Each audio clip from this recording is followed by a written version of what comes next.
Escuche atentamente, porque lo que estoy a punto de revelar expone uno de los miedos más cuidadosamente escondidos de la existencia contemporánea. El terror de estar solo, no solo físicamente aislado, sino despojado de toda validación externa, de todos los espejos sociales, de todo el ruido constante que ahoga la única voz que más temes escuchar, la tuya. Rudolf Steiner, escudriñando las profundidades de la conciencia humana con esa inquietante precisión clarividente, identificó este miedo a la soledad como uno de los principales mecanismos que mantienen a la humanidad atrapada en la inconsciencia colectiva. Una defensa tan poderosa que miles de millones de personas organizan toda su vida para evitar incluso breves momentos de soledad genuina. No se trata de extroversión versus introversión, se trata de algo mucho más profundo e inquietante. El reconocimiento de que los seres humanos modernos están tan fragmentados, tan alienados de su propia naturaleza esencial, que estar solos consigo mismos no solo les resulta incómodo, sino existencialmente amenazador, como una muerte que deben evitar a toda costa. La neurociencia de la conexión social revela cuán profundamente arraigado está este miedo en la biología humana. La investigación realizada por John Cacioppo sobre la soledad muestra que el aislamiento social percibido activa la misma respuesta de amenaza que el dolor o el peligro físico, provocando la liberación de cortisol, inflamación e incluso afectando la función inmune. Los estudios que utilizan imágenes cerebrales muestran que el rechazo social activa la corteza cingulada anterior dorsal y la ínsula anterior, regiones que procesan el dolor físico, lo que explica por qué la soledad duele tan visceralmente. La investigación sobre la adicción a las redes sociales realizada por investigadores como Jean Twenge demuestra tasas cada vez mayores de ansiedad y depresión que se correlacionan con una mayor conexión digital, lo que sugiere que el contacto superficial constante en realidad intensifica, en lugar de aliviar, el terror subyacente a la soledad. Los estudios sobre la privación sensorial y el aislamiento muestran que en cuestión de horas, la mayoría de las personas comienzan a experimentar desorientación, alucinaciones y una necesidad desesperada de estimulación, lo que revela cuán dependiente se ha vuelto la conciencia de los estímulos externos para mantener el sentido de sí mismo. Pero el análisis de Steiner va más allá de la neurobiología y abarca dimensiones espirituales que explican por qué este momento histórico particular produce un miedo tan agudo a la soledad. En épocas anteriores, enseñó, la conciencia humana estaba más naturalmente incrustada en realidades espirituales. Las personas se sentían conectadas a mundos invisibles, a ancestros, a presencias divinas, por lo que la soledad física no significaba aislamiento existencial.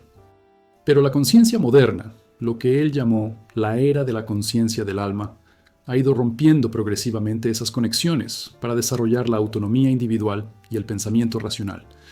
El precio de este desarrollo es un profundo sentimiento de soledad cósmica, estar aislado de las dimensiones espirituales, experimentarse a uno mismo como un ego aislado en un universo mecanicista. Sin un desarrollo espiritual consciente para reconectarse a un nivel superior, los humanos modernos se quedan solo con otros humanos como amortiguadores contra el vacío, creando una codependencia desesperada donde la soledad se siente como la aniquilación porque has perdido la conexión con tu propia esencia eterna. Esté atento a estos signos de miedo que operan en usted y en los demás, porque son omnipresentes en la cultura contemporánea. Coges tu teléfono en el instante en que estás solo, llenando cada espacio con desplazamientos, mensajes, vídeos y cualquier estímulo que evite la soledad real. Mantienes las relaciones mucho más allá de su fecha de vencimiento porque terminarlas significa enfrentarte a ti mismo sin el reflejo del otro. Trabajas demasiado, programas demasiado, llenas demasiado tu vida, porque detenerse significa confrontar lo que emerge en el espacio vacío. Sientes que la ansiedad aumenta cuando los planes fracasan y te dejan solo por una noche. Ese temor creciente de que algo anda mal, de que eres deficiente, de que la soledad es un fracaso. Te das cuenta de cómo los restaurantes y los espacios públicos se llenan de gente que evita desesperadamente el contacto visual. Todos miran las pantallas, creando burbujas de pseudoconexión que impiden encuentros genuinos con ellos mismos o con los demás. Observas cómo las citas se han convertido en un consumo frenético, en el que la gente trata a los demás como dispositivos de entretenimiento para protegerse del terror de estar solo el sábado por la noche. La progresión de cómo este miedo se desarrolla e intensifica sigue etapas que Steiner describió con precisión profética. En la niñez, el juego natural y la imaginación brindan compañía incluso en la soledad física. Los niños pueden estar solos sin sentirse solos porque están conectados con sus mundos internos. Pero la socialización y la educación entrenan sistemáticamente esta capacidad. enseñando que el valor proviene del logro externo y la aprobación social. En la adolescencia, la pertenencia a los pares se convierte en una necesidad desesperada. La formación de la identidad ocurre enteramente a través de valoraciones reflejadas, el yo construido a partir de las opiniones de los demás. En la edad adulta temprana, las relaciones románticas y la carrera se convierten en vehículos principales para evitar la soledad existencial, dando a la vida significado y estructura que impide afrontar cuestiones fundamentales. Al llegar a la mediana edad, muchas personas han exteriorizado tan completamente su sentido de sí mismos que la soledad genuina produce crisis, jubilación, divorcio o nido vacío que revela que no tienen idea de quiénes son sin sus roles y relaciones. En la vejez, el aislamiento a menudo se intensifica mientras que la capacidad de ayudar disminuye, lo que deja a muchas personas mayores atrapadas en la soledad y sin herramientas para navegar. Y este miedo colectivo crea una sociedad organizada en torno a la distracción, la estimulación constante, la conexión perpetua que en realidad nunca conecta, produciendo lo que Steiner llamó conciencia arimánica, mecánica, exteriorizada, aislada de profundidad y significado. Todo el sistema económico se beneficia de este miedo, vendiendo productos, experiencias y servicios que prometen eliminar la soledad y al mismo tiempo intensifican el terror subyacente. Las plataformas de redes sociales están diseñadas para ser adictivas precisamente porque aprovechan el miedo a perderse algo, el miedo a estar solo y el miedo a la irrelevancia. La industria del entretenimiento produce un sinfín de contenidos para que nunca tengas que estar solo con tus pensamientos. La cultura de la autoayuda a menudo refuerza el problema, tratando la soledad como una deficiencia que debe superarse en lugar de una capacidad que debe desarrollarse. Incluso las comunidades espirituales pueden convertirse en otra forma de evitar el encuentro genuino con uno mismo, utilizando la pertenencia al grupo para evitar el trabajo necesario que solo ocurre en soledad. El protocolo para empezar a trabajar con este miedo en lugar de dejarse controlar por él comienza con un reconocimiento honesto. Primero, haz un seguimiento de cuánto tiempo pasas realmente en soledad genuina, sin pantallas, sin otras personas, sin distracciones, solo a solas contigo mismo. La mayoría de la gente se sorprenderá al darse cuenta de que es casi cero. En segundo lugar, comience poco a poco. Comprométase a pasar 5 minutos diarios sentado solo, sin hacer nada, sin teléfono, sin libros, sin actividad, simplemente estando presente consigo mismo. Note lo que surge: la ansiedad, la inquietud, el deseo desesperado de escapar. En tercer lugar, investigue el miedo directamente y pregunte: ¿qué temo que suceda si estoy realmente solo? ¿Qué estoy evitando? ¿Qué podría surgir en el silencio? Cuarto, comience a distinguir entre la soledad, que es un estado doloroso de sentirse desconectado, y la soledad, que es la soledad elegida, que puede ser nutritiva y generativa. Quinto, reconocer que el miedo a la soledad es en realidad miedo a encontrarse con uno mismo, y que este encuentro, aunque potencialmente incómodo, es necesario para un desarrollo genuino. Llegamos al devastador diagnóstico de Steiner: que el miedo a la soledad no es un fracaso personal, sino un síntoma de una profunda crisis espiritual, la muerte de viejas formas de conexión con lo divino, sin desarrollar aún una nueva relación consciente, dejando a los humanos modernos suspendidos en un aislamiento sin precedentes, engañándolos de la misma soledad que podría convertirse en la puerta para descubrir lo que realmente son, debajo de todo el condicionamiento social y la validación externa. No se trata solo de sentirse más cómodo solo, se trata de reconocer que su miedo a la soledad es en realidad miedo a la libertad, miedo a la soberanía, miedo a la terrible responsabilidad de ser una conciencia individual en un universo que no proporciona un significado o propósito ya preparado. Hasta que puedas enfrentarte a ti mismo en silencio, hasta que puedas soportar tu propia compañía sin distracciones ni escapes, permanecerás esclavizado a las circunstancias externas, dependiendo de los demás para el sentido de ti mismo, incapaz del desarrollo espiritual autónomo, que es el verdadero propósito de esta encarnación en este momento histórico particular. El miedo a la soledad es la prisión, y reconocerla es la primera grieta en la pared, el comienzo del descubrimiento de que aquello de lo que has estado huyendo toda tu vida es en realidad lo que has estado buscando todo el tiempo. El encuentro con tu propia esencia eterna, esperando pacientemente en el silencio a que finalmente dejes de correr y regreses a casa. Ahora descendemos al mecanismo de cómo opera el miedo, la forma en que el yo falso, la personalidad construida, la identidad del ego que llamas yo, depende en realidad de un reflejo social constante para mantener su existencia, y cómo esta dependencia te mantiene atrapado en el sueño, incapaz de despertar a tu verdadera naturaleza precisamente porque esa naturaleza solo se revela en ausencia de la audiencia que tu falso yo requiere. Steiner enseñó que lo que la mayoría de la gente llama yo no es en realidad el yo espiritual eterno, sino más bien una construcción construida a partir de voces internalizadas, expectativas sociales, recuerdos y condicionamientos, un personaje que has estado interpretando durante tanto tiempo que has olvidado su interpretación. Y este personaje, este falso yo, se engaña con la soledad porque sin público, sin retroalimentación social, sin refuerzo constante de los demás, comienza a disolverse, a revelarse como la ficción que siempre fue. Tu miedo a estar solo es en realidad el miedo del falso yo a su propia inexistencia. La investigación de la psicología social sobre el autoconcepto valida esta comprensión desde el ángulo diferente. Los estudios sobre el yo del espejo, realizados por sociólogos como Charles Cooley, muestran que la identidad se forma principalmente a través de los reflejos percibidos de los demás, que literalmente te ves a través de los ojos de quienes te rodean. La investigación sobre comparación social realizada por Leon Festinger demuestra que las personas se evalúan constantemente a sí mismas en relación con los demás, utilizando la retroalimentación social para determinar el valor, la capacidad e incluso los estados emocionales. Los estudios sobre los efectos de la audiencia muestran que el comportamiento, el desempeño e incluso las respuestas fisiológicas de las personas cambian cuando son observadas o cuando están solas, lo que revela que el yo consciente de sí mismo es fundamentalmente una construcción social. Los experimentos sobre confinamiento solitario muestran que el aislamiento prolongado sin contacto social produce deterioro psicológico, no solo soledad, sino fragmentación real del sentido de uno mismo, lo que sugiere que la identidad requiere un andamiaje social para permanecer estable. Pero esto es lo que la psicología convencional no reconoce, y lo que Steiner penetró con la percepción clarividente. Este yo socialmente construido, si bien es una etapa necesaria en el desarrollo, no es su verdadera naturaleza. En realidad, es un obstáculo para el despertar que eventualmente debe ser trascendido. La enseñanza budista de Anatman, el no-yo, apunta al mismo reconocimiento, que el yo que crees que eres no existe en realidad como una entidad sólida, sino que es un proceso, un flujo de patrones condicionados que se confunden con una identidad permanente.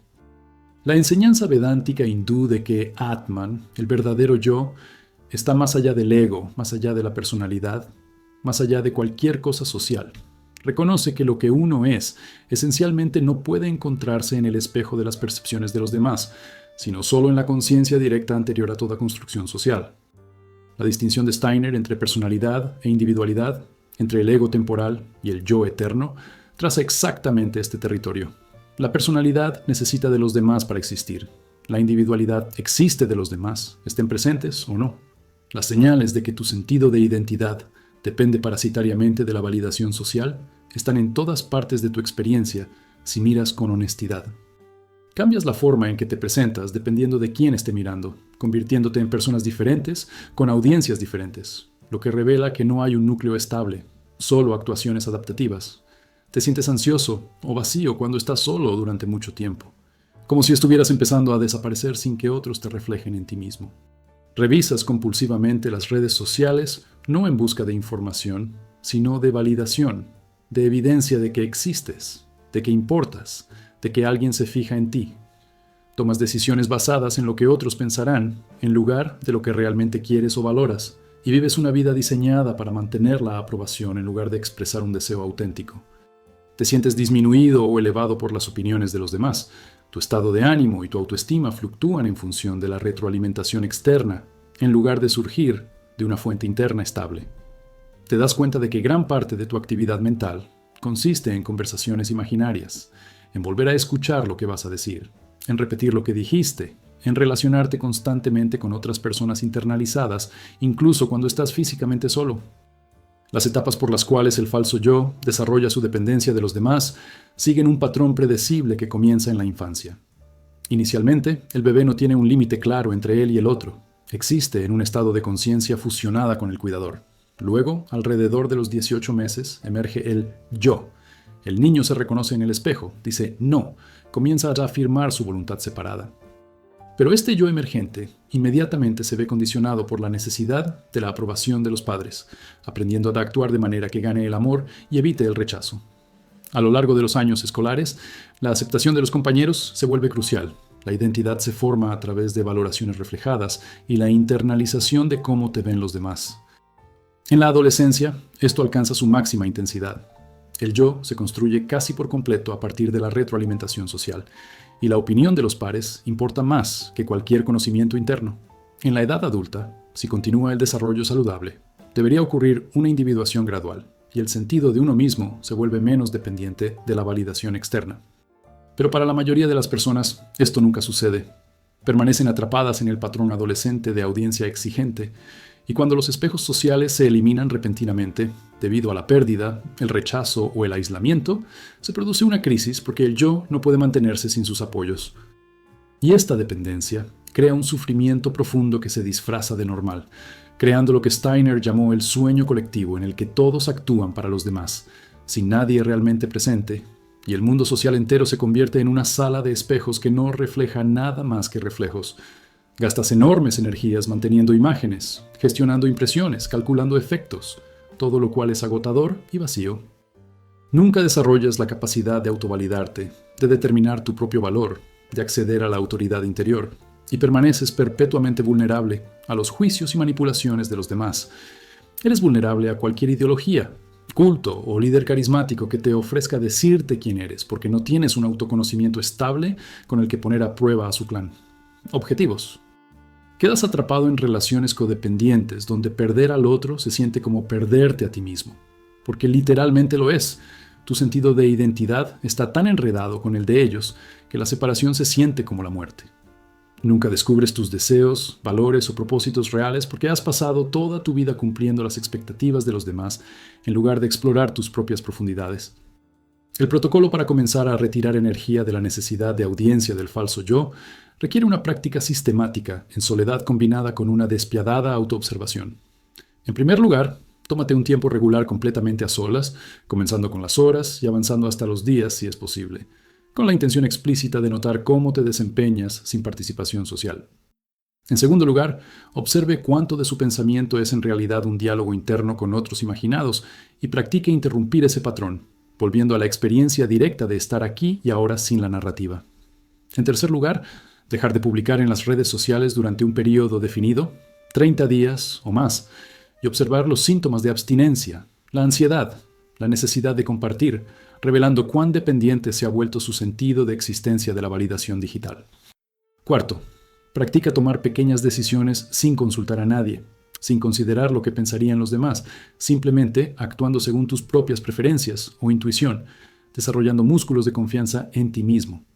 Quinto, trabaje con preguntas de autoindagación como ¿quién soy yo sin que otros me definan? ¿Quién sería si nadie me estuviera mirando? Explorando en un diario o en meditación. Llegamos a un reconocimiento liberador y aterrador, que la mayor parte de lo que llamas yo no eres en realidad tú, sino una construcción mantenida por un refuerzo social constante, y que en ausencia de ese refuerzo, el yo construido comienza a disolverse, lo que se siente como morir, pero en realidad es el comienzo de descubrir lo que eres debajo de la construcción. Esta es la razón por la que la soledad es tan amenazadora para el falso yo, por la que generará una ansiedad intensa, historias convincentes sobre por qué es necesario reconectarse con los demás, porque no puede sobrevivir a un aislamiento prolongado, porque literalmente no puede existir sin la matriz social que la creó y la mantiene. Pero su verdadera naturaleza, lo que Steiner llamó el yo eterno, lo que los místicos llaman el verdadero yo o naturaleza búdica o Atman, no depende de otros, no está socialmente construido, existe antes y después de todo contacto social, y solo puede descubrirse cuando la dependencia del falso yo finalmente se rompe a través de una soledad prolongada y consciente. El yo falso que necesita audiencia es el guardia de la prisión, que te mantiene encerrado en la actuación, en la adaptación, en una búsqueda interminable de validación que nunca puede satisfacer porque intenta hacer real algo que es fundamentalmente ficticio. Solo retirándose a la soledad, permitiendo que el falso yo muera de hambre por falta de alimento social, soportando el terror a medida que se disuelve, se puede finalmente descubrir lo que queda cuando todo lo construido se desmorona.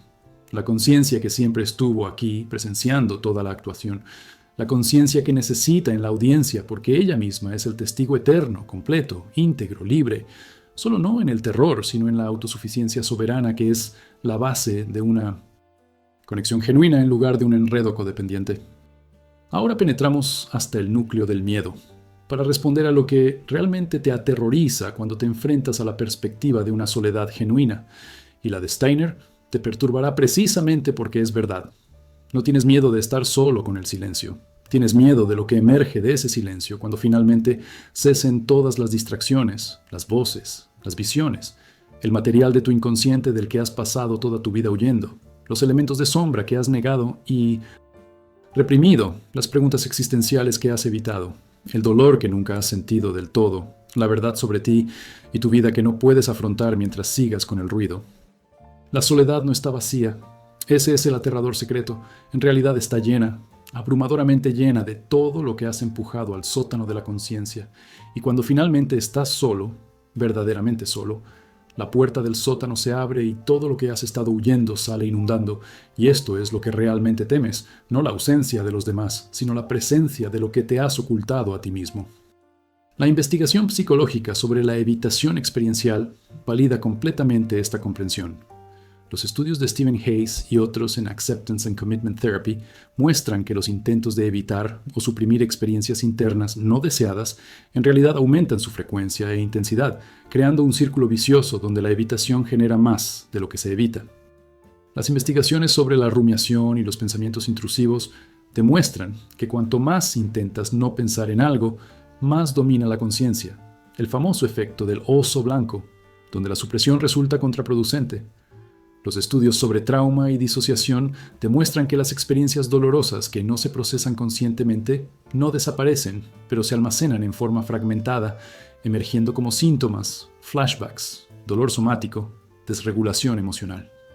Las investigaciones sobre experimentos de privación sensorial muestran que cuando se elimina la estimulación externa, el contenido interno se intensifica rápidamente y las personas experimentan vívidas alucinaciones, recuerdos y estados emocionales en cuestión de horas, lo que revela una actividad mental constante que generalmente queda ahogada por el ruido externo. Las enseñanzas espirituales tradicionales reconocen esta confrontación con el material interno como una etapa necesaria en el camino. En la práctica budista, la meditación sentada te confronta inmediatamente con lo que llaman mente de mono, la constante actividad mental caótica generalmente oscurecida por el compromiso con el mundo externo. En el misticismo cristiano, el descenso a la celda del autoconocimiento revela los demonios que habitan en su interior, lo que Gregorio Magno llamó la batalla contra los vicios interiores que emergen en la soledad. En el Vedanta hindú, la práctica de la autoindagación dirige deliberadamente la atención hacia adentro, confrontando todo el material psicológico, los vasanas o tendencias inconscientes que normalmente permanecen ocultas. La descripción que hace Steiner del encuentro con el guardián menor del umbral es un mapa preciso de este encuentro. En soledad, te enfrentas a tu propia sombra, a todos los aspectos negados, reprimidos y no integrados de ti mismo que has proyectado en los demás o escondido de la conciencia. Y este encuentro es aterrador porque destruye tu autoimagen idealizada, revela lo que realmente eres debajo de la persona que has construido cuidadosamente. Las señales de que estás huyendo del material interno en lugar de simplemente preferir la compañía son distintivas y preocupantes cuando las reconoces. Te resulta literalmente imposible quedarte quieto y en silencio. En cuestión de minutos la inquietud se vuelve insoportable. Debes moverte, hacer algo, controlar algo. La ansiedad aumenta como una fuerza física que te obliga a escapar. Cuando intentas meditar o estar solo, te inundan pensamientos intrusivos, a menudo contenidos perturbadores, recuerdos que preferirías no recordar, sentimientos que preferirías no sentir, preguntas que preferirías no hacer. Consumes sustancias, comida, compras, sexo, trabajo, ejercicio, cualquier cosa que cambie tu estado interno o te distraiga de él, creando dependencia de medios externos de regulación emocional. Tus sueños son inquietantes o no los recuerdas en absoluto, lo que sugiere que material inconsciente se está abriendo paso o está siendo fuertemente defendido. Notas que estar solo desencadena miedos o recuerdos específicos, tal vez experiencias infantiles de abandono, castigo o trauma que nunca has procesado por completo. Desarrollas síntomas físicos cuando te ves obligado a aislarte, dolores de cabeza, náuseas, pánico, mientras la psique intenta desesperadamente evitar confrontar lo que hay dentro. Las etapas de lo que surge cuando finalmente dejas de correr y te permites estar solo con el silencio interno siguen un patrón predecible, que las tradiciones espirituales han trazado durante siglos. Primero viene el material superficial, la constante charla mental, las listas de tareas pendientes, las conversaciones repetidas, la planificación y la preocupación que normalmente operan en segundo plano. Esto es relativamente benigno, pero revela el poco control que tienes sobre tu propia mente y lo mecánico que es en realidad tu pensamiento. La segunda capa es el contenido emocional, sentimientos reprimidos que no han sido completamente procesados, tristeza, ira, miedo, vergüenza, que has estado evitando mediante una actividad constante. Esto es más incómodo, pero aún manejable. La tercera capa es el material de sombra, partes de ti mismo que has negado, cualidades que has juzgado como inaceptables, impulsos que has reprimido porque entran en conflicto con tu autoimagen. Aquí es donde se vuelve realmente difícil confrontar aspectos de ti mismo que has repudiado. La cuarta capa es existencial. Las grandes preguntas las has evitado. ¿Cuál es el punto? ¿Qué pasa cuando muero? ¿Por qué estoy aquí? ¿Qué significa algo? Aquí es donde muchas personas entran en pánico y huyen a la distracción. Quinta capa. Si puedes soportar profundizar tanto, es el vacío mismo, la falta de fundamento, el reconocimiento de que no existe un yo sólido, ningún significado último dado desde el exterior, solo una existencia cruda que debes confrontar y de alguna manera encontrarle sentido. Y comprender de qué estás huyendo transforma toda la dinámica, porque una vez que reconoces que la evitación está creando el problema, que el monstruo del que estás huyendo es en realidad tu propia vida no vivida, tus propios sentimientos no sentidos, tus propias preguntas sin respuesta, la estrategia pasa del escape al compromiso. Dejas de ver la soledad como una amenaza y empiezas a reconocerla como una oportunidad, el único espacio donde este material finalmente puede aflorar y trabajar con él conscientemente. Desarrollas curiosidad por lo que emerge en lugar de rechazarlo inmediatamente, tratando tu mundo interior como un territorio a explorar en lugar de un enemigo a derrotar. Reconoces que la ansiedad de estar solo es en realidad la energía del material reprimido que busca liberación y que si puedes soportar permanecer presente con él en lugar de huir, saldrá adelante. GH, completarse, transformarse. Entiendes que gran parte de tu sufrimiento no proviene del dolor original, sino del enorme esfuerzo requerido para mantenerlo reprimido, y que permitir que salga a la superficie, aunque temporalmente más intenso, en realidad conduce al alivio y la integración. El protocolo para afrontar lo que emerge en la soledad requiere valentía y no puede apresurarse. Primero, cree un contenedor seguro para el trabajo, asegurándose de tener apoyo disponible si el material se vuelve abrumador, terapeuta, amigo de confianza, recursos para crisis. En segundo lugar, acérquese gradualmente, no fuerce la confrontación con material profundo antes de que haya desarrollado la capacidad para manejarlo, comience con periodos manejables de soledad. En tercer lugar, practique permanecer presente en cualquier cosa que surja sin reaccionar, juzgar o intentar cambiarlo inmediatamente, simplemente presenciando, permitiendo y aceptando. En cuarto lugar, escriba un diario extenso, escribiendo todo lo que surja sin censurar, dando voz al material que ha sido silenciado. Quinto, trabajar con prácticas somáticas, yoga, ejercicios de respiración y terapias basadas en el cuerpo, porque gran parte del material evitado se almacena en el cuerpo y solo puede liberarse somáticamente. Sexto, ten paciencia, esto es un trabajo de años, no de semanas. El inconsciente se revela a su propio ritmo. Intentar forzarlo crea resistencia. Llegamos al reconocimiento de que tu miedo a la soledad es en realidad miedo a ti mismo, a todo lo que has ocultado, negado, reprimido, rechazado, y que este miedo es enteramente válido porque lo que se ha ocultado es genuinamente difícil, doloroso y desorientador de afrontar. Pero esto es lo que Steiner entendió y lo que eventualmente debes reconocer. El material del que estás huyendo no es en realidad tan peligroso como tu miedo. Los demonios en el sótano no son tan monstruosos como sugiere la ansiedad por abrir la puerta. Y lo más importante, al otro lado de lo que has estado huyendo, no hay destrucción sino liberación, no aniquilación sino integración, no muerte sino renacimiento. El terror del silencio es la última defensa del ego, el último intento de impedirte descubrir lo que hay más allá del territorio del ego, y cuando finalmente dejas de correr, cuando finalmente te das vuelta y enfrentas lo que emerge en soledad, cuando finalmente permites que el silencio revele su contenido, descubres algo extraordinario, que todo aquello de lo que huías en realidad te buscaba, intentaba regresar a casa, pedía integración, y que al enfrentarlo, sentirlo, aceptarlo, no mueres, te vuelves más completo, más auténticamente tú mismo de lo que nunca has sido. El silencio no está vacío y no es tu enemigo. Está lleno de ti, de las partes que abandonaste, y espera pacientemente a que finalmente dejes de correr y abraces lo que siempre has sido, completo con toda la luz y toda la sombra, toda la belleza y todo el dolor, toda la catastróficamente hermosa verdad de ser humano, consciente, vivo y finalmente, valientemente, solo. Ahora pasamos del diagnóstico a la práctica, de comprender por qué la soledad aterroriza a aprender cómo el aislamiento puede transformarse de castigo en privilegio, de soledad en soledad sagrada, y la enseñanza de Steiner aquí es a la vez práctica y profunda. Hay un proceso alquímico, etapas y prácticas específicas, a través de las cuales la materia prima del aislamiento se transmuta en oro espiritual, donde estar solo pasa de una evasión desesperada a un cultivo deliberado, donde la soledad se vuelve no solo tolerable, sino esencial, el terreno mismo sobre el cual ocurre el desarrollo espiritual genuino. Esta transformación no es automática. La mayoría de las personas permanecen atrapadas en la soledad toda su vida, sin descubrir nunca la puerta a la soledad. Pero para quienes aprenden el arte alquímico, estar solo se convierte en su mayor tesoro, el espacio donde la conciencia se profundiza, donde fluye la creatividad, donde el yo eterno finalmente tiene espacio para emerger.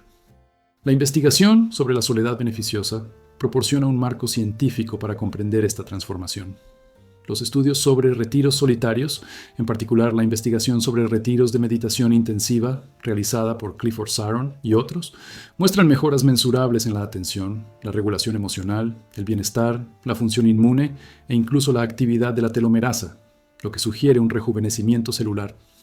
Las investigaciones sobre la creatividad demuestran consistentemente que las ideas innovadoras, el pensamiento original y la innovación artística requieren soledad, tiempo alejado de la interacción social, donde la mente puede establecer conexiones novedosas. Los estudios sobre restauración y exposición a la naturaleza realizados por Rachel y Stephen Kaplan muestran que el tiempo a solas en entornos naturales produce renovación cognitiva, reducción del estrés y mayor capacidad de atención dirigida. La investigación sobre la soledad en el desarrollo adolescente realizada por Reed Larson muestra que los adolescentes que desarrollan la capacidad para la soledad positiva muestran una mejor adaptación, mayores logros y una formación de identidad más madura que aquellos que evitan el tiempo a solas. Pero las enseñanzas espirituales tradicionales sobre esta transformación van mucho más allá de la comprensión de la psicología. NPR budista. En la práctica, los retiros solitarios prolongados de meses o años se entienden como esenciales para una realización profunda, creando condiciones donde la conciencia puede penetrar más allá de los patrones superficiales hacia la naturaleza fundamental de la mente.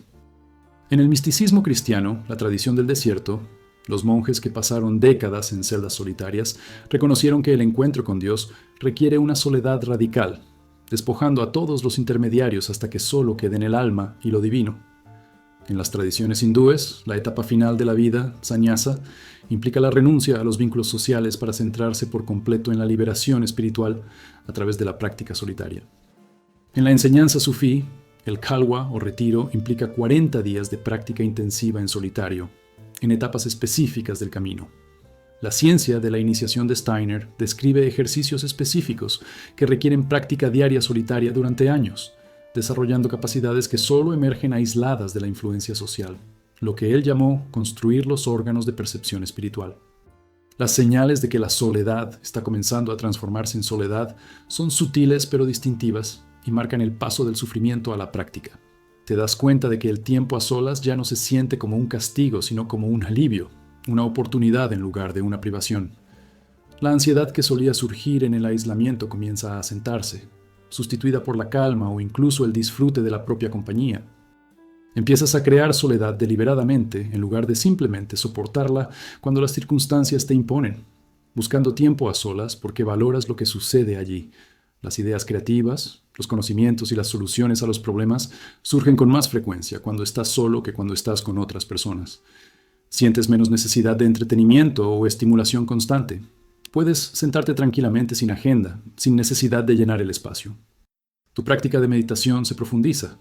El silencio interior se vuelve accesible donde antes solo había ruido.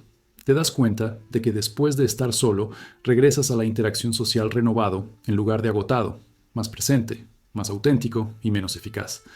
Las etapas de transformación alquímica de soledad en soledad siguen una progresión clara que refleja las operaciones alquímicas clásicas. El nigredo o ennegrecimiento es el descenso inicial hacia el aislamiento, el dolor, la pena, el sentimiento de abandono que surge cuando estás verdaderamente solo por primera vez. Esta etapa no se puede saltar, el sufrimiento hay que sentirlo plenamente, pero no es el destino, es el comienzo. El albedo o blanqueamiento es la purificación, donde a través de un tiempo sostenido a solas comienzas a liberar las demandas del falso yo, el condicionamiento social, la necesidad de validación externa, creando amplitud donde antes solo había aferramiento. Las citrinitas o amarillamiento es el amanecer de la intuición, donde la soledad comienza a revelar sus dones, donde comienzas a descubrir quién eres sin que otros te definan, donde comienza a brillar la luz interior. El rubedo o enrojecimiento es la integración, donde la soledad se vuelve soledad, donde estar solo ya no es privación, sino plenitud, donde has descubierto el eterno compañero interior que te hace completo, ya sea que los demás estén presentes o ausentes. Y esta transformación cambia todo en tu relación con los demás y contigo mismo. Cuando ya no evitas desesperadamente la soledad, cuando ya no necesitas compañía constante, dejas de utilizar las relaciones para llenar el vacío interior. Dejas de exigir que los demás te hagan sentir completo. Tus conexiones elegidas en lugar de compulsivas, estás con la gente porque quieres estarlo, no porque no puedas soportar estar solo. Desarrollas una compasión genuina porque has enfrentado tus propias profundidades en soledad. Conoces el territorio del sufrimiento y puedes estar presente con el dolor de los demás sin necesidad de arreglarlo o huir de él. Te vuelves más auténtico porque has pasado tiempo contigo mismo. Conoces tus valores y deseos actuales y te dejas influenciar menos por la presión social. Paradójicamente, aprender a estar solo te hace mejor para estar juntos, porque aportas plenitud en lugar de necesidad, presencia en lugar de desempeño, verdad en lugar de adaptación. El protocolo para cultivar la soledad como práctica espiritual requiere el desarrollo sistemático de capacidades que la mayoría de la gente moderna ha atrofiado. Primero, comience con periodos breves y regulares, incluso 10 minutos diarios, de práctica completamente solitaria, sentado, caminando, escribiendo un diario, meditando, sin pantallas, sin información, solo usted y su conciencia.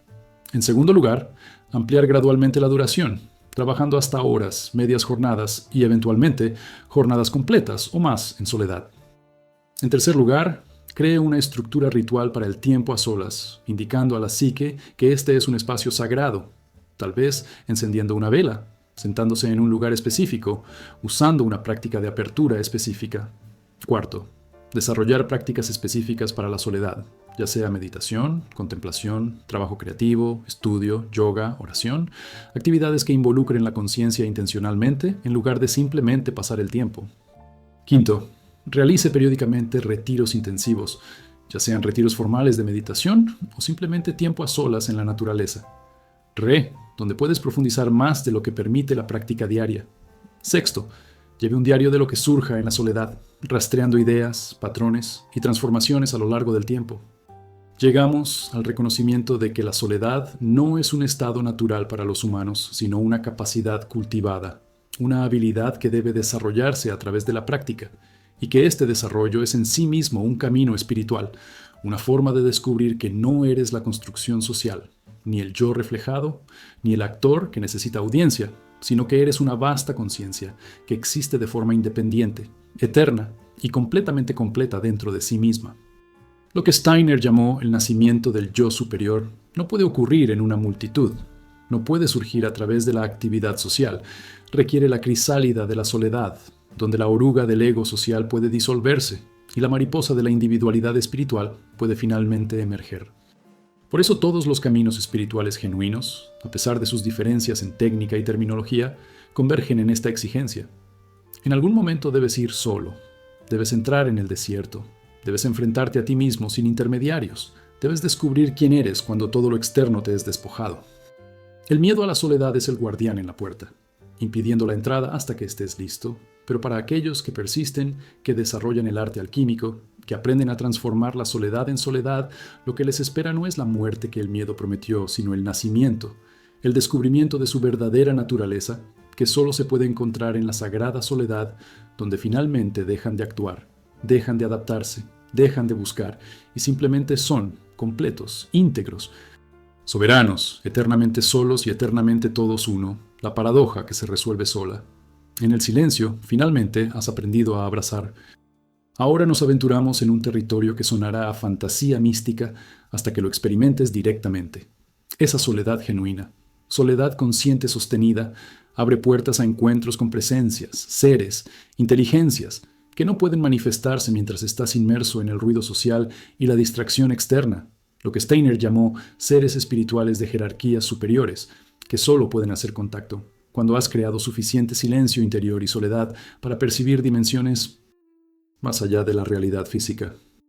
Esto no es imaginación ni alucinación, sino una de las razones principales por las que las tradiciones espirituales insisten en la práctica solitaria, por qué los místicos se retiran a la naturaleza, por qué los iniciados entran en un aislamiento prolongado, porque ciertas enseñanzas, ciertas iniciaciones, ciertas formas de conocimiento solo pueden transmitirse en soledad directamente de maestro espiritual a estudiante solitario, en el espacio vacío que se llena de presencias invisibles a la percepción ordinaria, una vez que se ha aprendido a ver con visión interior en lugar de con ojos físicos. El marco científico más cercano a validar estas experiencias proviene de la investigación sobre estados alterados de conciencia. Los estudios sobre privación sensorial realizados por investigadores como John Lilly documentaron experiencias de encuentro con entidades, inteligencias y presencias aparentemente autónomas durante un aislamiento prolongado. La investigación sobre la meditación y la experiencia mística realizada por Roland Griffiths y otros muestra que la práctica contemplativa extendida, típicamente realizada en soledad, produce encuentros que los practicantes describen como encuentros con lo divino, con guías, con maestros de profunda sabiduría, experiencias que comparten características fenomenológicas con experiencias místicas espontáneas, pero que son más accesibles a través de la práctica deliberada. Los estudios sobre experiencias cercanas a la muerte informan consistentemente de encuentros con seres de luz, parientes fallecidos y guías espirituales, lo que sugiere que la conciencia tiene capacidad de percepción más allá de los sentidos físicos cuando las condiciones son adecuadas. La investigación sobre los sueños lúcidos y la hipnagogia muestra que la conciencia genera naturalmente encuentros con otros aparentemente autónomos en ciertos estados, lo que plantea interrogantes sobre la naturaleza y el origen de estas presencias. Las enseñanzas tradicionales de todas las culturas describen a los guías, maestros y seres que aparecen en soledad con notable consistencia, a pesar de los diferentes marcos culturales. En el budismo, dakinis y dharmapalas, feroces deidades protectoras y maestros de sabiduría, se aparecen a los practicantes solitarios, ofreciéndoles enseñanzas y pruebas. En el misticismo cristiano, los padres del desierto relataron encuentros con ángeles y demonios, visiones divinas y tentaciones diabólicas, entendiendo que seres espirituales de todo tipo se hacen perceptibles en el silencio del desierto. En las tradiciones chamánicas de todo el mundo, las búsquedas de visión extendidas en áreas silvestres solitarias producen encuentros con animales de poder, espíritus ancestrales y seres docentes que brindan guía, curación e iniciación. En el sufismo, la relación con el guía invisible o Kidder, que parece enseñar al buscador solitario, es fundamental para el camino. Las descripciones detalladas de Steiner de las jerarquías espirituales, ángeles, arcángeles, archai y seres superiores, incluyen enseñanzas específicas de que estos seres solo pueden percibirse verdaderamente cuando la conciencia se refina a través del espíritu solitario. Práctica ritual, cuya presencia queda oscurecida por las gruesas vibraciones de la realidad social ordinaria. Las señales de que estás empezando a encontrar presencias en soledad son distintivas y deben abordarse con apertura y discernimiento. Sientes una presencia en la habitación cuando estás solo, no aterradora, pero sí palpable, como si alguien estuviera ahí contigo, aunque no ves a nadie físicamente. Escuchas una voz interior que es distinta de tu charla mental habitual, que habla con autoridad, sabiduría o conocimiento que no parece provenir de tu mente personal. Experimentas visiones, imágenes o símbolos espontáneos que aparecen durante la meditación o la contemplación, y que parecen significativos, arquetípicos, cargados de significado que no puedes articular completamente. Te encuentras con maestros, guías o seres en sueños que brindan instrucción específica, y estas figuras oníricas tienen una calidad de realidad diferente a la de los personajes oníricos ordinarios. Te sientes guiado, como si una mano invisible estuviera orquestando las circunstancias, proporcionándote exactamente lo que necesitas en el momento exacto. Sincronicidades que sugieren que la inteligencia opera más allá de tu conciencia. Te das cuenta de que las ideas, las inspiraciones creativas y las soluciones a los problemas te llegan en soledad de maneras que sientes como si estuvieran siendo transmitidas o enseñadas en lugar de pensadas por tu mente. Las etapas de desarrollo para aprender a trabajar con estas presencias en soledad progresan desde encuentros aleatorios hasta relaciones deliberadas. La primera etapa es simplemente reconocer que algo está sucediendo, que la soledad está produciendo experiencias más allá de la conciencia ordinaria, que no solo estás solo, sino que estás en presencia de algo. La segunda etapa es desarrollar el discernimiento, aprender a distinguir entre tus propias proyecciones psicológicas, los complejos autónomos de tu psique y el contacto genuino con seres más allá de tu conciencia individual. Esto requiere honestidad, humildad y, preferiblemente, la guía de alguien que haya navegado por este territorio. La tercera etapa es establecer comunicación, aprender el lenguaje que utilizan estas presencias, ya sean imágenes simbólicas, conocimiento intuitivo, sensaciones corporales, signos sincrónicos, sueños y aprender a recibir sus enseñanzas. La cuarta etapa es desarrollar la relación, una práctica regular que invita y mantiene el contacto, ya sea a través de la oración, la meditación, el ritual u otros medios, tratando la relación como real, consecuente y que requiere respeto y reciprocidad. La quinta etapa es la integración, tomar lo recibido y encarnarlo, vivir las enseñanzas, reconocer que estos encuentros sirven a tu desarrollo, a tu trabajo en el mundo, no solo a tu fascinación personal, y comprender que la soledad abre estas puertas, la transforma de una mera ausencia de otros en un espacio sagrado, un templo, un laboratorio donde te encuentras con maestros que no pueden manifestarse en el ruido y la distracción de la vida social ordinaria. Algunos de estos encuentros son nutritivos, de apoyo, lo que las tradiciones llaman ángeles, o guías o ancestros benevolentes que realmente ayudan a tu desarrollo. Algunos son desafiantes, pruebas, lo que las tradiciones llaman demonios o embaucadores, o fuerzas adversarias cuya función es fortaleceros a través de la resistencia. Algunos son neutrales, simplemente seres que existen en dimensiones adyacentes a la realidad física y que se vuelven perceptibles cuando tu conciencia sintoniza su frecuencia. Aprender a navegar en este territorio requiere desarrollar lo que Steiner llamó pensamiento científico espiritual, abordar estas experiencias con apertura a la realidad espiritual genuina y con un discernimiento crítico que prevenga el engaño, la inflación o la posesión. El protocolo para trabajar de forma segura y eficaz con presencias encontradas en soledad requiere preparación y protección.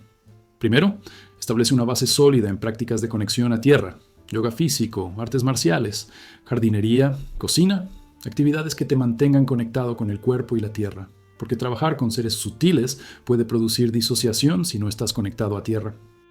En segundo lugar, desarrolle una intención clara sobre por qué busca este contacto, qué espera aprender o recibir, asegurándose de que la motivación sea servicio en lugar de poder, crecimiento en lugar de escape. En tercer lugar, cree una estructura ritual para los encuentros, tiempo y lugar específicos, prácticas de apertura y cierre que establezcan límites, indiquen cuándo está disponible para el contacto y cuándo no. Cuarto, practicar el discernimiento evaluando la guía recibida. ¿Eleva la conciencia o infla el ego? ¿Aumenta el amor y la compasión o el juicio y la superioridad?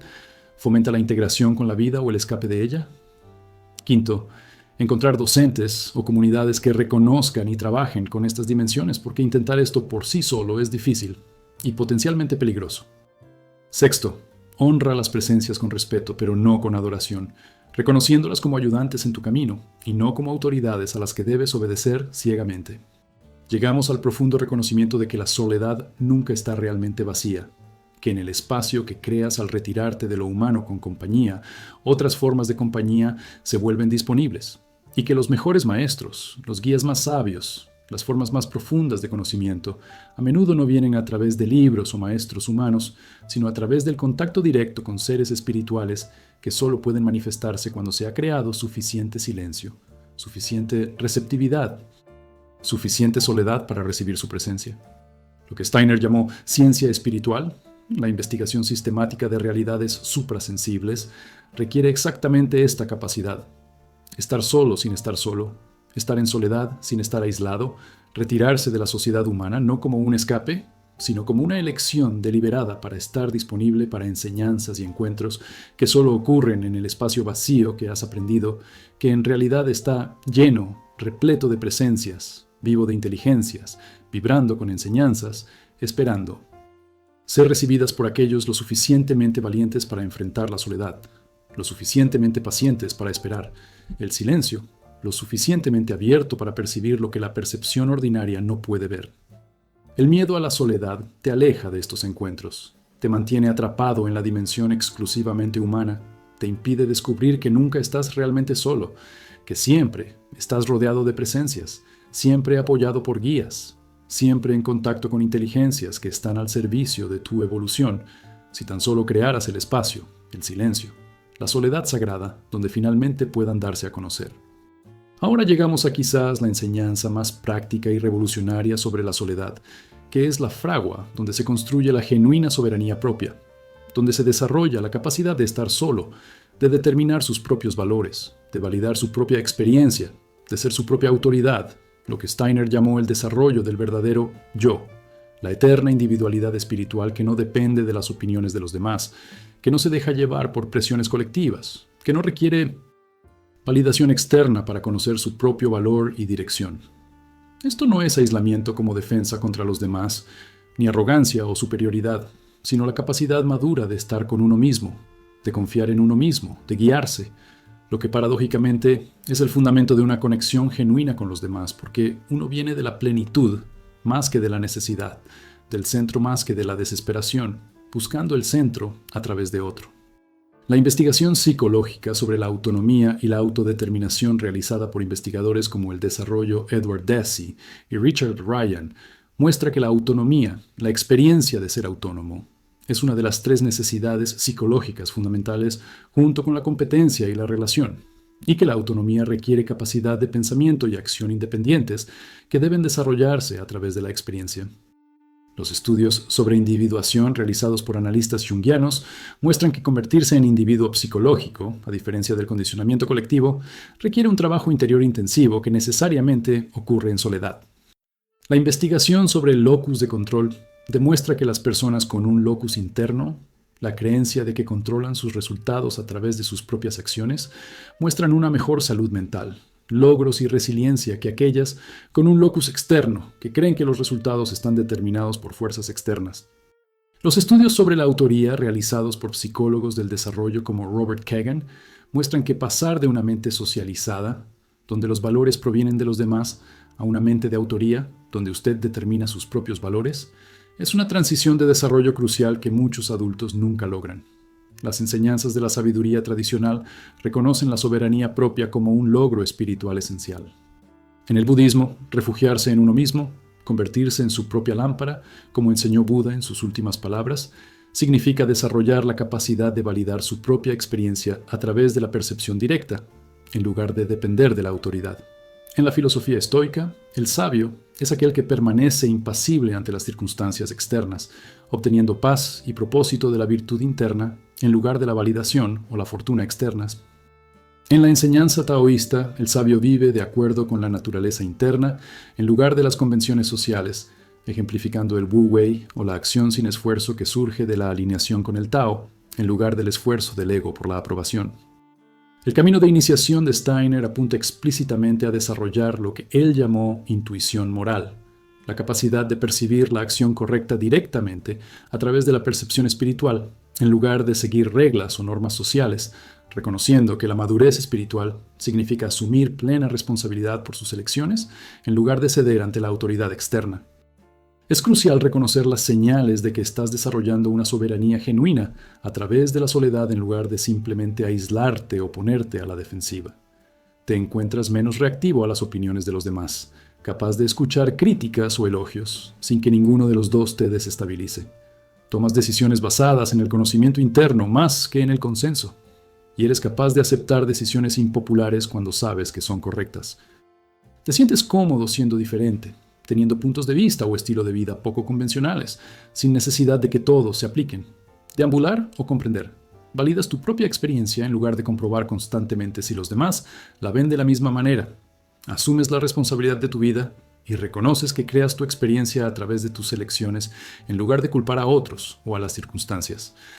Desarrollas una brújula moral interna, distinguiendo el bien del mal a través de la percepción directa en lugar de simplemente seguir reglas. Te sientes cómodo con la incertidumbre, capaz de no saber sin ansiedad, confiando en que puedes afrontar cualquier cosa que surja. Las etapas de construcción de la soberanía en soledad siguen una progresión de la dependencia a la independencia y a la interdependencia. La primera etapa es reconocer tu dependencia actual, ver hasta qué punto tu sentido de ti mismo, tus decisiones y tus emociones están determinadas por los demás en lugar de surgir de tu propio centro. La segunda etapa es la retirada deliberada, utilizando la soledad para crear un espacio a partir de la influencia social, donde puedas empezar a escuchar tu propia voz bajo el coro de otros internalizados. La tercera etapa es la experimentación, probar valores, perspectivas y opciones que son genuinamente tuyas en lugar de adoptadas de otros. Descubrir lo que realmente piensas y quieres cuando se elimina la presión social. La cuarta etapa es la consolidación, donde a través de experiencias repetidas en soledad desarrollas un punto de referencia interno estable, un sentido central de ti mismo que no requiere una validación externa constante. La quinta etapa es la interdependencia madura, donde puedes involucrarte plenamente con los demás mientras mantienes tu centro, sin perderte en la relación y defenderte de una conexión genuina, capaz de ser influenciado sin ser controlado, capaz de tener intimidad sin fusionarte. Y esta soberanía transforma todos los aspectos de la existencia, creando bases para el desarrollo espiritual que sigue siendo imposible mientras uno sea psicológicamente dependiente de los demás. Cuando puedes estar solo, ya no eres manipulable por miedo al rechazo o deseo de aprobación, lo que te libera de los mecanismos primarios de control social. Cuando validas tu propia experiencia, puedes confiar en tu percepción espiritual directa, en lugar de exigir a las autoridades que te digan lo que es real o verdadero. Cuando asumes la responsabilidad de tu vida, adquieres un poder genuino en lugar de seguir siendo víctimas de las circunstancias. Cuando desarrolla una brújula moral interna, puede tomar decisiones éticas en situaciones ambiguas, donde las reglas no se aplican claramente. Lo más importante es que cuando has construido una fortaleza de ti mismo en soledad, descubres que esta fortaleza no tiene muros, que la soberanía genuina no es aislamiento, sino capacidad de estar plenamente presente con los demás sin perderte, de amar sin apegarte, de comprometerte sin subordinarte, de conectarte sin codependencia. El protocolo para desarrollar la soberanía a través de la soledad requiere una práctica sistemática durante un tiempo prolongado. En primer lugar, identifique áreas en las que todavía depende de la validación de los demás, en las que no puede actuar sin aprobación, en las que puede cambiar para adaptarse a sus expectativas y convertirlas en objetivos conscientes de desarrollo. En segundo lugar, practique la toma de pequeñas decisiones de forma autónoma, sin consultar a nadie, simplemente actuando según su propio criterio, desarrollando la confianza en uno mismo. En tercer lugar, pase mucho tiempo solo, semanas o meses, si es posible, el tiempo suficiente para verse obligado a desarrollar recursos internos en lugar de depender del apoyo externo. Cuarto, desarrolle prácticas que fortalezcan el sentido interno de uno mismo. Meditación, llevar un diario, trabajo creativo, desafíos físicos, cualquier cosa que requiera que usted dependa de usted mismo y no de los demás. Quinto, examina tus valores explícitamente, preguntándote cuáles son genuinamente tuyos versus cuáles has absorbido sin cuestionar de la familia, la cultura, la religión, clasificando y eligiendo conscientemente lo que realmente crees. En sexto lugar, practique el disentimiento, adopte posiciones que realmente ocupa, incluso cuando sean impopulares, y aprenda a soportar la desaprobación de los demás sin derrumbarse. Llegamos al reconocimiento de que la soberanía genuina, la capacidad de estar solo, de ser tu propia autoridad, de vivir desde tu propio centro, no se logra a través del éxito social o la acumulación de poder, sino que se construye en la soledad donde se eliminan todos los apoyos externos y te ves obligado a descubrir lo que realmente eres cuando te quitan todo lo demás. Esta es la razón por la que Steiner enseñó que el camino de la iniciación implica necesariamente lo que él llamó recorrer el camino en absoluta soledad, reconociendo que nadie puede darte tu soberanía, que no puede ser concedida por autoridad ni lograda a través de una relación, solo puede ser descubierta yendo solo al desierto de ti mismo y permaneciendo allí el tiempo suficiente para encontrar el yo eterno, que no necesita nada ni a nadie para validar su existencia, porque simplemente es. Siempre ha sido, siempre será, el testigo inmutable de todos los fenómenos cambiantes, la conciencia soberana que es simultáneamente. Solo y todo uno, aislado y universal, individual y cósmico, la paradoja que solo se resuelve cuando o has construido la fortaleza del yo, de manera tan completa que descubres que no es una fortaleza en absoluto, sino que es el cielo abierto, el vasto espacio, La conciencia infinita que lo contiene todo y no está limitada por nada, libre precisamente porque no necesita nada externo para ser completa, soberana precisamente porque ha descubierto que lo que no puede ser dado o quitado, amenazado o validado por ninguna fuerza externa a sí mismo. Esta es la fortaleza que construye la soledad, y es a la vez inexpugnable y transparente, protección absoluta y apertura total, la base a partir de la cual el trabajo espiritual genuino se vuelve posible, porque ya no estás buscando, ya no necesitas, ya no dependes, simplemente estás aquí, completo, soberano, despierto. Ahora llegamos a la paradoja que invertirá tu comprensión tanto de la soledad como de la conexión, que solo aquellos que han aprendido a estar genuinamente solos pueden conectarse verdaderamente con los demás, que solo aquellos que no necesitan una relación pueden tener relaciones saludables, que la capacidad de soledad es en realidad la base del amor genuino y no su opuesto. Steiner reconoció lo que permanece invisible para la comprensión convencional, que lo que la mayoría de la gente llama amor es en realidad codependencia, necesidad, apego, proyección, dos personas incompletas que se aferran una a la otra con la esperanza de que el otro llene su vacío, y que el amor verdadero, el tipo que libera en lugar de unir, que eleva en lugar de disminuir, solo se vuelve posible cuando has afrontado tu soledad por completo. Has descubierto tu propia plenitud y, por lo tanto, puedes encontrar a otro desde la plenitud más que desde la necesidad, desde la elección más que desde la desesperación, desde la fuerza más que desde la desesperación. Debilidad. La investigación psicológica sobre el apego y las relaciones valida esta comprensión desde múltiples ángulos. Los estudios de John Bowlby sobre la teoría del apego muestran que las personas con apego seguro pueden ser cercanas y autónomas, capaces de mantener relaciones íntimas mientras conservan una identidad independiente, mientras que las personas con apego ansioso se vuelven pegajosas y las personas con apego evitativo permanecen distantes. Ambos patrones revelan incapacidad para equilibrar la conexión y la soledad. La investigación sobre la diferenciación realizada por Murray Bowen demuestra que las personas con yo poco diferenciados pierden sus límites en las relaciones cercanas, fusionándose con los demás o defendiéndose rígidamente contra la intimidad, mientras que las personas altamente diferenciadas pueden tener intimidad manteniendo un sentido claro de sí mismos. Los estudios sobre la soledad realizados por Cacioppo muestran que la soledad crónica en realidad perjudica la capacidad de conectarse, creando hipervigilancia y ansiedad social, que impide la conexión que se busca, mientras que aquellos que se sienten cómodos con la soledad muestran un mejor funcionamiento social y relaciones de mayor calidad. Las enseñanzas de la sabiduría tradicional reconocen explícitamente esta paradoja. En el budismo zen, la enseñanza de que amar a alguien significa dejarlo ser libre, no poseerlo ni controlarlo, requiere que tú mismo seas libre, lo que significa no necesitar que ellos te completen. En el misticismo cristiano, el místico que ha encontrado la unión con lo divino puede entonces amar a los demás con un amor ágape e incondicional que no busca nada para sí mismo, posible solo porque su relación principal es con Dios y no con los demás humanos.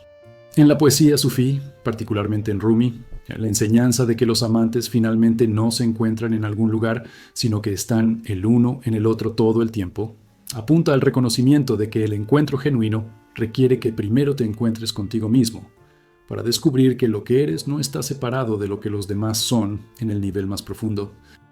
Steiner enseñó que la verdadera comunidad requiere miembros individualizados, que la conciencia colectiva solo se vuelve consciente cuando los individuos despiertan, que la conexión genuina ocurre entre seres soberanos, no entre fragmentos dependientes que buscan completarse unos a través de otros.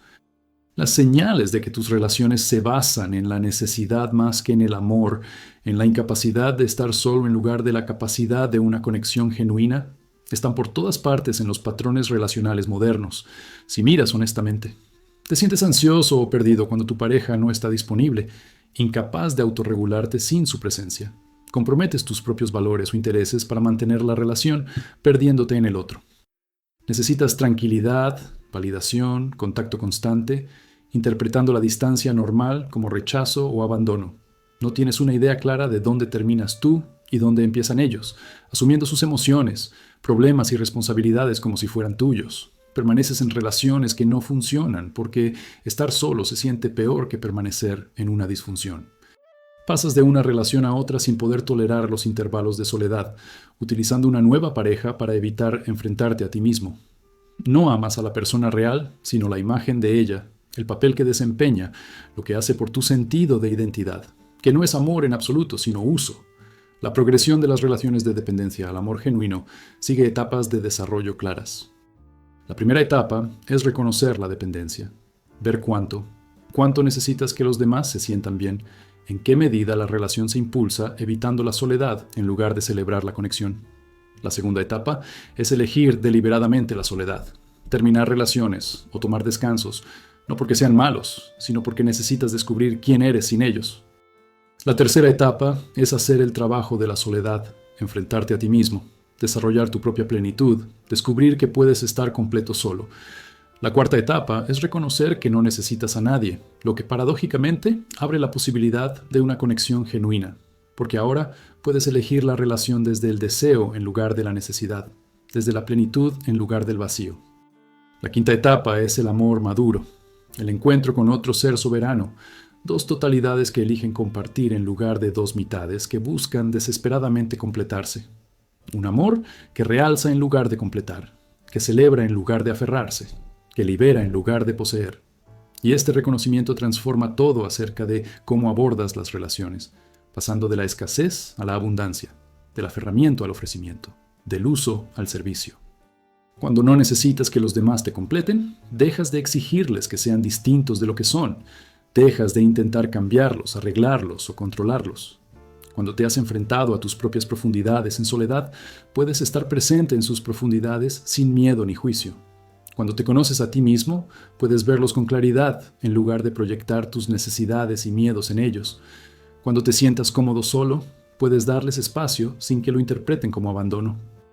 Cuando estás completo en ti mismo, puedes manejar los desafíos inevitables de la relación sin catastrofizar ni huir.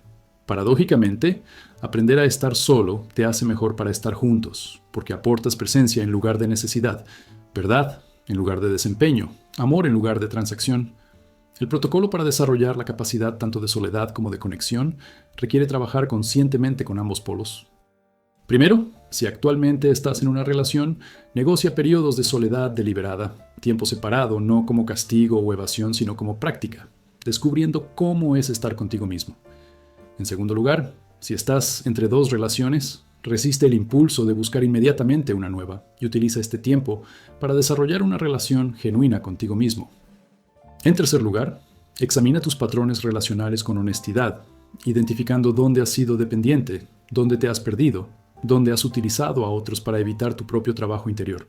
Cuarto, desarrolle la capacidad de calmarse a sí mismo, de regular sus emociones y de satisfacer sus necesidades sin necesidad de que otra persona lo haga por usted.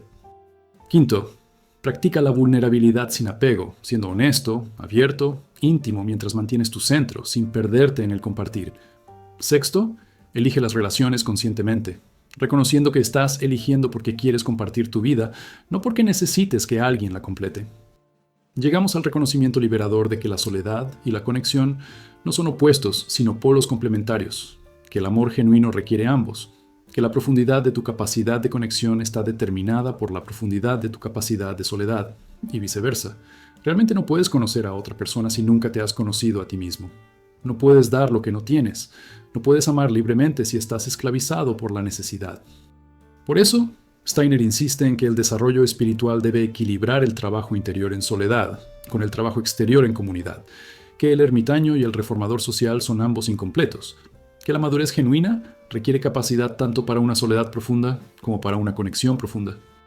El miedo a la soledad te mantiene atrapado en relaciones dependientes, usando a los demás como escudos contra tu propio vacío, sin descubrir nunca la verdad paradójica de que solo cuando puedes estar completamente solo, puedes verdaderamente estar con otro, que solo cuando estás completo en ti mismo puedes compartirte genuinamente, que solo cuando no necesitas amor, puedes dar amor real, el tipo de amor que no agarra, ni se aferra, ni exige, el tipo que celebra la libertad del otro porque conoces la tuya, el tipo que no se encuentra afuera, de desesperación pero sin reconocimiento, viendo en los ojos del otro la misma conciencia eterna que mira desde los tuyos, sola y totalmente una, separada y unida. La paradoja que se resuelve en el abrazo de dos seres soberanos que se eligieron no porque tenían que hacerlo, sino porque querían, no para llenar el vacío, sino para compartir la plenitud, no para escapar de la soledad, sino para celebrar el extraordinario regalo de unirla momentáneamente, sabiendo que debajo de toda conexión y de toda separación solo existe una conciencia única, amándose a sí misma, a través de cada encuentro, descubriéndose a sí mismo a través de cada encuentro, despertando a sí mismo a través de la danza de la soledad y la conexión que hace de la existencia la gran aventura que es. Ahora entramos en la enseñanza más oscura, la que requiere que enfrentes lo que más desesperadamente deseas evitar, que ciertas etapas de la vida espiritual, el desarrollo, no requiere una soledad elegida, sino un aislamiento forzado, no un tiempo cómodo a solas, sino un abandono devastador, experiencias donde todos se van, donde todo apoyo colapsa, donde te quedas completamente solo, no porque buscaste la soledad, sino porque la vida, el karma o la voluntad divina te lo han despojado de todo. Y Steiner reconoció estas experiencias de abandono como iniciaciones genuinas, etapas necesarias en el camino donde te ves obligado a descubrir si puedes sobrevivir sin ningún apoyo externo, si queda algo real cuando todo de lo que dependías se disuelve. Esta es la etapa de la crucifixión, la noche oscura, el descenso a los infiernos que precede a la resurrección, y aunque nadie se ofrece voluntariamente para ello, aquellos que sobreviven emergen transformados de maneras que la práctica voluntaria de la soledad por sí sola nunca podría lograr. La investigación sobre el trauma y la pérdida documenta la devastación de las experiencias de abandono, aunque rara vez reconoce su posible función iniciática. Los estudios sobre el duelo muestran que una pérdida profunda puede destruir el sentido de uno mismo, perturbar la identidad, crear desorientación donde ya nada tiene sentido, lo que los investigadores llaman duelo complicado o trastorno de duelo prolongado. Las investigaciones sobre la disolución de relaciones, en particular el divorcio después de matrimonios prolongados, muestran una fragmentación de identidad similar. Las personas pierden el sentido de quiénes son cuando termina la relación que las definió. Los estudios sobre exclusión social y rechazo muestran la activación de centros de dolor físico en el cerebro, lo que demuestra que el abandono duele literalmente. La investigación sobre las pérdidas compuestas, en las que varias relaciones significativas terminan aproximadamente al mismo tiempo, muestra efectos amplificados. Las personas experimentan un colapso total de su mundo social. Lo que la investigación trata como una patología que requiere tratamiento, las tradiciones iniciáticas lo reconocen como una crisis potencialmente sagrada, la ruptura que hace posible la transformación. Las enseñanzas tradicionales de todas las culturas describen este abandono forzado como una etapa necesaria. En la mística cristiana, la noche oscura del alma, particularmente tal como la describe Juan de la Cruz, implica que Dios retira todo consuelo, todo sentido de presencia, dejando al alma en absoluto abandono, sintiéndose abandonada incluso por lo divino, y este abandono se entiende no como castigo, sino como purificación final antes de la unión. En la historia de Buda, el momento bajo el árbol Bodhi llega después de que sus compañeros lo abandonaron, dejándolo solo para enfrentar a Mara y alcanzar la iluminación. En la iniciación chamánica en todo el mundo, el candidato a menudo es dejado solo para morir simbólicamente, abandonado por su comunidad, y regresa solo si sobrevive a la terrible experiencia. En la ciencia iniciática de Steiner, hay etapas en las que el estudiante debe caminar solo sin guía, donde ni siquiera su maestro espiritual puede acompañarlo, donde debe enfrentar el abismo sin una mano que sostener, sin una voz que lo tranquilice. Las señales de que estás iniciando el abandono en lugar de simplemente experimentar una pérdida dolorosa son la extremidad y el momento de lo que está sucediendo. Múltiples relaciones significativas terminan casi al mismo tiempo, de maneras que parecen coordinadas, como si alguna inteligencia estuviera eliminando sistemáticamente sus apoyos. Las pérdidas parecen desproporcionadas, más que mala suerte normal, como si te estuvieran despojando deliberadamente de todo aquello de lo que dependías. Personas que pensabas que nunca dejarían que te abandonaras, no necesariamente porque hiciste algo mal, sino como si estuvieran desempeñando papeles en un guión más amplio. El momento coincide con otras transiciones o crisis de la vida, lo que agrava el aislamiento, como si te acorralaran sin otra salida que atravesar. Te encuentras literalmente solo, sin los sistemas de apoyo habituales, obligado a enfrentarte a ti mismo y a tu situación, sin las distracciones en las que normalmente confías. Y debajo del dolor, si eres honesto, Hay una sensación de que algo está sucediendo, que de alguna manera esto tiene que suceder, que estás en algún tipo de prueba que tiene un propósito, incluso si no puedes verlo. Las etapas de avance, a través de la iniciación del abandono, siguen un arco brutal, pero en última instancia transformador. La primera etapa de aceptación es la conmoción y la negación. El momento en el que te das cuenta de que todos se han ido y no puedes creerlo, no puedes. Sigues esperando que regresen. La segunda etapa es la rabia y el dolor aullante del abandono, la furia contra los que se fueron, contra Dios, contra el destino, contra uno mismo, el duelo por lo perdido. La tercera etapa es el descenso, donde caes al abismo, a la depresión, a la desesperación, a veces incluso a ideas suicidas, sintiendo que no puedes sobrevivir a esto, que es demasiado. La cuarta etapa es llegar al fondo, el momento de la rendición absoluta, en el que dejas de luchar, dejas de esperar que te rescaten, aceptas completamente que estás solo y que debes encontrar un camino o morir. La quinta etapa es el descubrimiento, donde en las profundidades del abandono encuentras algo inesperado, una fuerza, una presencia, un conocimiento que antes no era accesible, el yo eterno que permanece cuando todo lo demás es despojado. La sexta etapa es la resurrección, emergiendo de la prueba, no solo sobreviviendo, sino transformado, portando un poder y sabiendo que solo el abandono podría forjar.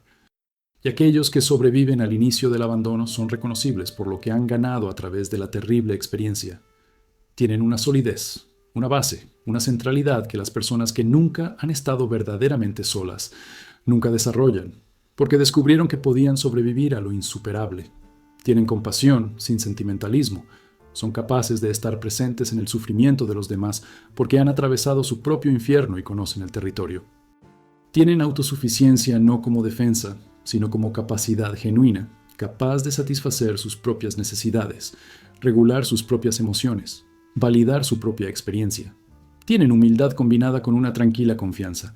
Conocen sus limitaciones, pero también conocen sus fortalezas, habiendo sido probados de una manera que pocas personas lo son. Tienen menos apego y son capaces de mantener las relaciones a la ligera porque saben que la pérdida es inevitable, que nada es permanente y que pueden sobrevivir. Lo más importante es que tienen una relación directa con algo eterno, habiendo descubierto en el abandono absoluto que en realidad nunca estuvieron solos, que debajo de toda conexión humana hay una conexión con algo vasto que no puede abandonarlos porque es lo que son. El protocolo para navegar el inicio del abandono cuando llega, porque realmente no puedes prepararte para ello, solo responder cuando llega. Primero, aceptar lo que está sucediendo en lugar de luchar contra la realidad, reconociendo que la resistencia aumenta el sufrimiento mientras que la aceptación crea espacio para la transformación. En segundo lugar, siéntelo todo, no te adormezcas ni te distraigas. Déjate romper por el dolor, la rabia, la desesperación, porque tratar de protegerte del dolor en realidad lo prolonga. En tercer lugar, busque apoyo de cualquier fuente que quede o esté disponible. Terapeutas, grupos de apoyo, servicios de crisis, porque no es un trabajo que pueda hacer completamente solo, aunque así lo parezca. Cuarto, mantén cuidados básicos incluso cuando no quieras, comiendo, durmiendo, moviéndote, porque tu cuerpo debe sobrevivir para que la iniciación se complete. Quinto, crea significado a partir de la experiencia, no un desvío espiritual prematuro, sino una investigación genuina sobre lo que esto te está enseñando, lo que estás descubriendo sobre ti mismo y tu existencia a través de esta terrible experiencia. Sexto, documenta el proceso. Lleva un diario o registra el descenso y el surgimiento, porque esto se convierte en tu testimonio, tu prueba de que la transformación es posible. Llegamos a la enseñanza que devastará o liberará dependiendo de dónde te encuentres en tu viaje, que el abandono, la soledad forzada que no proviene de una elección, sino de una pérdida, es una de las iniciaciones más poderosas disponibles en la experiencia humana, y que aquellos que han sido verdaderamente abandonados y sobrevivieron llevan un tesoro que no se puede obtener de otra manera. El conocimiento directo de que no eres lo que se puede abandonar porque lo que esencialmente eres no depende de nada ni de nadie para su existencia. Cuando todos se van y tú te quedas, cuando todos los apoyos colapsan y tú sigues en pie, cuando el aislamiento absoluto revela no la aniquilación, sino el yo esencial e indestructible, descubres lo que los místicos han tratado de comunicar, pero que no se puede comprender verdaderamente hasta que se vive, que no eres tus relaciones, ni tus roles, ni tu identidad social, sino que eres la conciencia misma, eterna y sola, todo uno, el testigo que permanece cuando todo lo presenciado desaparece.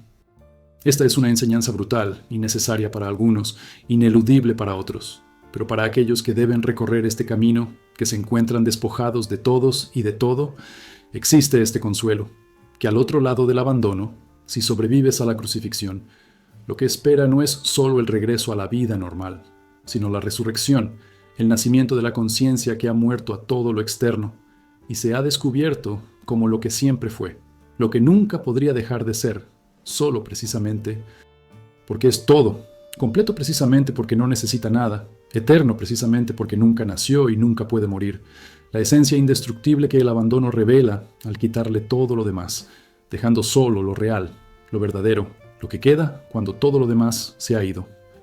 Ahora pasamos de la crisis del abandono a la práctica del trabajo solitario deliberado, reconociendo que la soledad no es solo algo que te sucede o que te endureces, sino que en realidad es un laboratorio donde se pueden realizar experimentos específicos en la conciencia, prácticas que solo funcionan de forma aislada porque requieren un nivel de atención, consistencia y libertad de influencia social que es imposible de mantener en compañía de otros. Todo el camino de desarrollo interior de Steiner es esencialmente un manual de laboratorio, una serie de ejercicios diseñados para ser practicados en soledad durante años, desarrollando sistemáticamente capacidades de percepción espiritual, intuición moral y acción consciente que permanecen latentes en la vida cotidiana. Conciencia social. Esto es espiritualidad práctica, no filosofía o creencia, sino trabajo real con la conciencia misma, experimentos que realizas contigo mismo para descubrir en qué eres capaz de llegar a ser. La neurociencia y la psicología de la práctica deliberada proporcionan un marco para comprender cómo el trabajo solitario transforma la conciencia. La investigación realizada por Anders Ericsson sobre la experiencia muestra que el desarrollo del dominio en cualquier dominio requiere miles de horas de práctica deliberada y enfocada, generalmente realizada en solitario, no solo repetición, sino atención consciente a la mejora. Los estudios sobre atención y mindfulness realizados por investigadores como Amishi Jha muestran que la práctica sistemática de la meditación, casi siempre en solitario, produce cambios mensurables en el control atencional, la regulación emocional e incluso la estructura cerebral. La investigación sobre la creatividad demuestra que las innovaciones revolucionarias requieren periodos prolongados de trabajo solitario concentrado, lo que los psicólogos llaman estados de flujo, que se ven interrumpidos por la interacción social. Los estudios sobre la formación de hábitos muestran que establecer nuevos patrones requiere una práctica constante en condiciones controladas antes de que se vuelvan automáticos, lo que sugiere que los cambios fundamentales en la conciencia requieren un trabajo solitario sostenido antes de que puedan mantenerse en contextos sociales. Los caminos espirituales tradicionales son esencialmente programas de posgrado en conciencia que requieren una práctica solitaria intensiva durante años o décadas. En las tradiciones de meditación budista, los practicantes pasan horas diarias en la práctica formal, con retiros intensivos periódicos de semanas o meses en silencio, entrenando sistemáticamente la atención, desarrollando la intuición y cultivando la compasión. En las tradiciones contemplativas cristianas, los monjes y monjas mantienen un horario diario de oración, lectio divina y contemplación, y a menudo incluyen años en ermita solitaria para los practicantes avanzados. En las tradiciones del yoga, el practicante serio mantiene una sadhana diaria, una práctica personal que incluye asanas, pranayama, meditación y mantra, que normalmente se realiza en la soledad de las primeras horas de la mañana. En las órdenes sufíes, los mureds siguen prácticas prescritas que incluyen dhikr, recuerdo de lo divino, vigilias de oración, a menudo en reclusión solitaria. El camino antroposófico de Steiner implica 6 ejercicios básicos practicados diariamente en soledad: control del pensamiento, control de la voluntad, ecuanimidad, positividad, apertura de mente y equilibrio interior, cada uno de los cuales desarrolla sistemáticamente capacidades específicas del alma. Las señales de que tu práctica solitaria realmente está funcionando, produciendo una transformación genuina en lugar de simplemente pasar tiempo a solas, son sutiles pero reconocibles. Notas cambios en tu conciencia predeterminada, más presente, más consciente, menos reactiva, cambios que persisten incluso cuando no estás practicando. Tu capacidad de atención sostenida aumenta, pudiendo concentrarte durante periodos más prolongados sin distracciones. Tu vida emocional se vuelve más estable, menos afectada por las circunstancias, manteniendo la ecuanimidad a través de las dificultades. Desarrollas capacidades que parecen casi sobrenaturales, Aumentan las sincronicidades, agudiza la intuición y a veces incluso percepciones que van más allá de los sentidos ordinarios. Tus valores y prioridades cambian. Las cosas que parecían importantes pierden su fuerza, mientras lo esencial se vuelve claro. Lo más importante es que te reconoces cambiando, no a través del esfuerzo o la fuerza, sino a través del desarrollo natural que cataliza la práctica constante, como una planta que crece hacia la luz y la conciencia que crece hacia su máximo potencial.